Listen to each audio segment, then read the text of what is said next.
Hey guys, today with the topic, understanding the breakup. Understanding the ex. I know the title is, not clearly chosen. Whose side am I on, please? And the nice thing is that I don't have to choose a side to help you. I confirm useful behavior for you, and if you move in a self-destructive direction you get your head washed with the unpleasant truth. And it is a fact that at the moment of separation you do not understand your ex. You can't and you don't want to. Your first impulse is of course to want to understand it and change it. But that's missing the reality, because it can't be changed at that moment. Your reasons do not matter at this moment, because they are not negotiable. In retrospect, you can know for yourselves what exactly the reason was.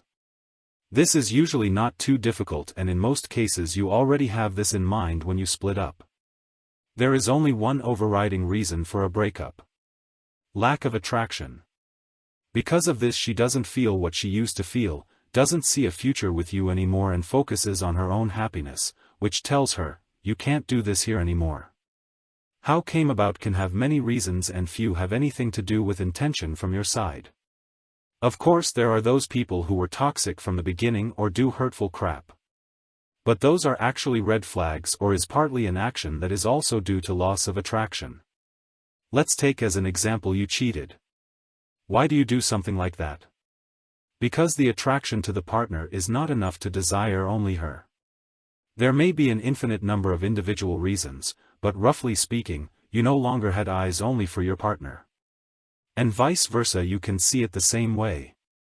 Every person, every relationship and every breakup are individual. But the attraction is all-embracing and just no individual principle. If it is gone or too small, then this relationship doesn't exist anymore. Whether you are still in it or not. At that moment the feelings are no longer there and you are facing another person, so to speak. A person with whom you still share so much of your past, like memories, insiders, you feel connected. But it's not the same elation as it used to be, and it hasn't been replaced by a deeper connection, by trust, or anything else that's still called love in 30-year relationships. It's been replaced by a desire to want to be happy again yourself. One can speak of naivety when one confuses limerence with love and wants to live through this feeling again and again. If one thinks the infatuation phase would last forever. It doesn't, even with enough attraction. But you yourself are so plagued by doubts and little things annoy you more and more when the attraction becomes too small. One's own happiness and the feelings for the current partner have a lot to do with each other, and if the feelings sink, one feels out of place at some point. The feeling from the limerence is exaggerated. What one has felt for each other afterwards is real and can or must last in functioning relationships. Both are responsible for this. Men and women each have different demands on love. Women love opportunistically. So to say, with the inner, subconscious fact that they must have advantages from being with this man. So, based on the potential they feel in him, they commit themselves to him internally. And this potential is rechecked at every time. If it is not enough, the attraction falls. So men live up to your potential and increase your value. The love of men, however, does not know such restrictions. For us a woman must be simply beautiful and attractive. If there is no drama, all the better. And bang, we are in love. This only changes when a woman displays unattractive behavior or degrades externally. Therefore, women basically only need to pay attention. Their value does not necessarily have to increase. Eye level, trust, communication and mutual respect are the key words. With these four things, and by the man not treading water or the woman not making a drama or letting herself go, yes, that's how a relationship can work. But there are so damn many situations in everyday life, on which one simply has no influence and which must be mastered together. So I want to clarify here again, the blame for a breakup always falls on both partners. And if we trace this back to the beginning of the relationship where a red flag was overlooked. For example, that the partner has already monkey branched in the past. How do you think the next relationship, the one with you, will end when doubts arise? How does this person always react and they are no longer sure? She lets the current partner be by her side for a while she builds a relationship with another and drops him when she has this one for sure. This will not change if not much time has passed in between and she could actively work on herself. But this is also just an example, and it is your fault that you accepted this in the beginning, keyword risk minimization, and her fault that she did not work on herself but rather repeated old mistakes. Never only one of the partners is to blame. But what am I getting at with the title Understanding for Your Ex? In short, it helps you to accept the reality and to build up your self-worth again, if you don't look for reasons like a crazy person, but if you deal with what really happened lately. If you empathize with your ex. How must she have felt? Of course it's hard when you hate her so much, but be honest with yourself.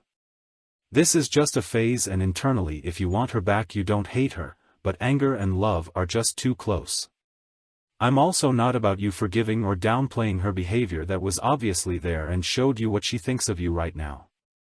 It's really just about not just seeing the story from your desperate point of view, but taking yourself out of it and neutrally evaluating where you stand for yourself right now. You usually have all these worst-case scenarios in your head, which then lead to further trains of thought and felt. You always find out new stuff what she might have done, thought or felt, but in the end she told you with the breakup what she wants and where you stand for her. And before that you can evaluate your own behavior and hers. It doesn't take long to process that and draw your conclusions. What you find out beyond that only stops you in your own development and inhibits the energy you have for yourself every day.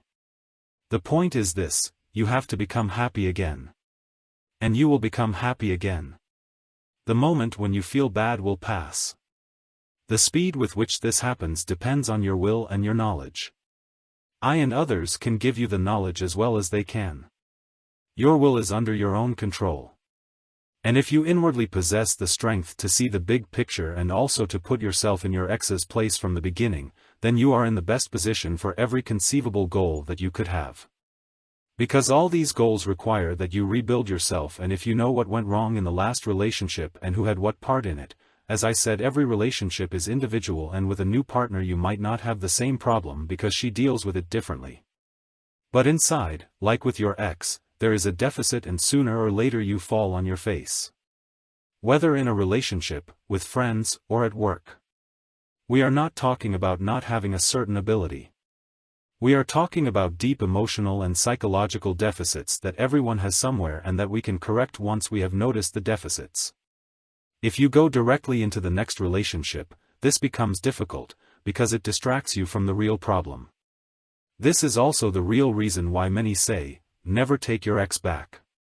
Because the chance that a partner who has broken up with you will work on himself is small. Why should it be? He is in the higher position and had the power to break up with you and get along on his own. The pressure to change something about yourself is not there. This understanding also brings you further, because it increases your self-worth additionally, if you have achieved something about yourself.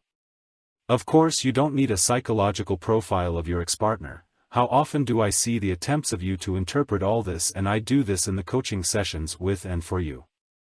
The difference is that you are up to your neck in it, and for you every little thing is worth being scrutinized, and I concentrate on what is actually meaningful. The biggest problem in the relationship, whether there are still feelings, the very clear actions, the attachment type, things like that. And not whether she said, "It's not you, it's me." And the new guy had nothing to do with it. I hadn't promised anything with him before either. Blah blah blah. At the end of the day, it's about you. You can only change and improve yourself. You can't even expect her to do that. And you can't expect her to come back either. You have to get over it and work through these feelings.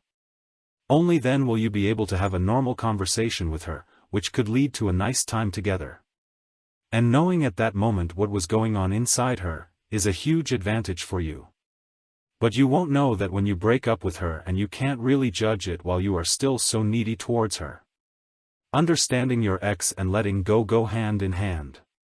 Trying to figure out with fear of loss why she really broke up is like playing Russian roulette with your feelings. Take care and see you in the next video.